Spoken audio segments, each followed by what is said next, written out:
All right, what's up, guys? So week one, this is the first official week. We are running a passive index fund investment account versus an active options managed or brokerage account managed weekly.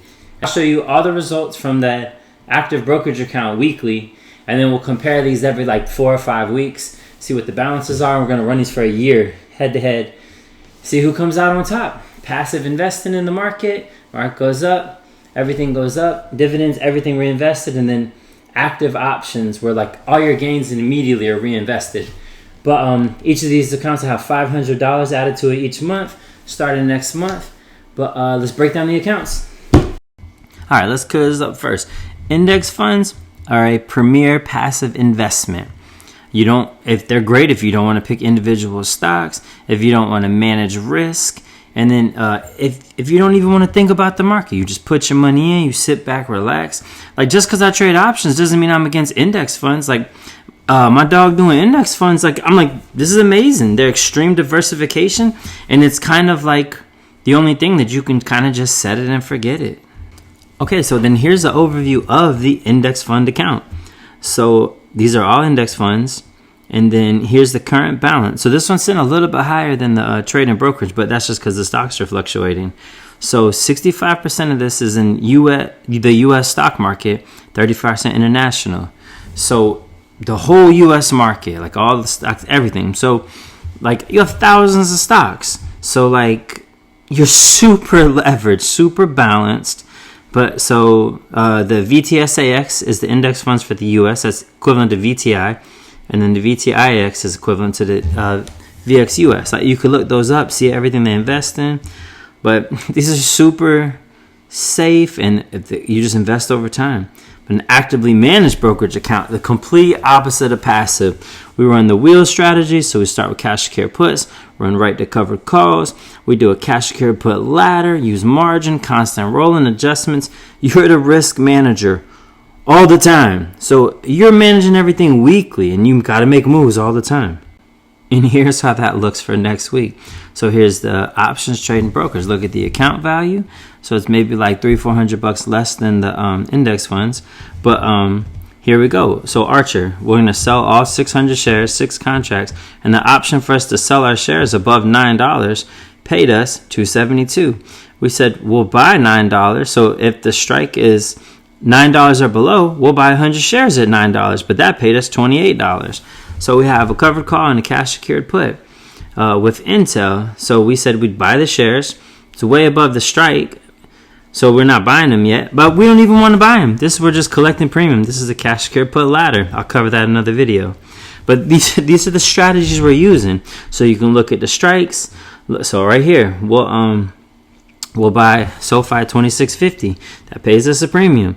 We'll sell SoFi at $33. Went 2 weeks out because the shares are so down, and that paid us a premium. So it's all about collecting premiums, but then managing your contracts, managing the stock movement. Everything else is weekly. So if Tempest runs to 73, we'll sell. But that paid us $240. And if it doesn't hit 73, then we roll it and we just readjust. Same thing with Upstart. We're not trying to buy Upstart, but we said we'll buy it if it goes to 45. Stock's at 48. That paid $44. So we got roughly $745 in contracts already for next week, but these will be managed all week long, and you just adjust as they move. All right, so if you watched last week's video, you'll see how last week panned out. So in this account, we made $459 from last week. So Upstart. So we said we'd buy Upstart at 45, never hit it. We rolled our contract. We made $37 off of never buying the shares. And then SoFi, same thing. We said we'd buy at $26.50. So we rolled it to this week. We made $10. The blue money is the money we paid back. Look at Archer, same thing. We said we'd buy it at $8.50, never hit. We made $20. Tempest, we were going to sell at $72. We ended up rolling it to $73 for next week. So that paid us $381. And then we were going to sell SoFi, never hit, rolled it. And then Archer. So we rolled Archer next week for a premium that was over $220. So we just took a $196 loss to roll it for a bigger premium to sell at $9. All right, so this is basically how we kind of run all the accounts the same way. We do, like with the active trading, some people hate it. They're like, if you don't want to actively manage this is not for you.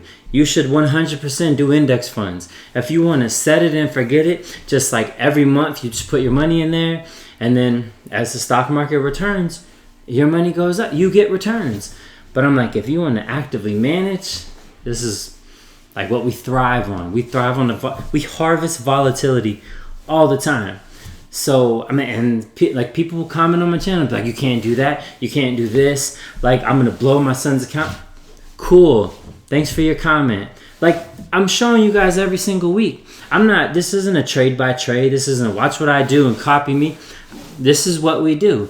So, and I love index funds. I love passive invest. I love passive investing. I love all of that. I love investing. You should invest all the time.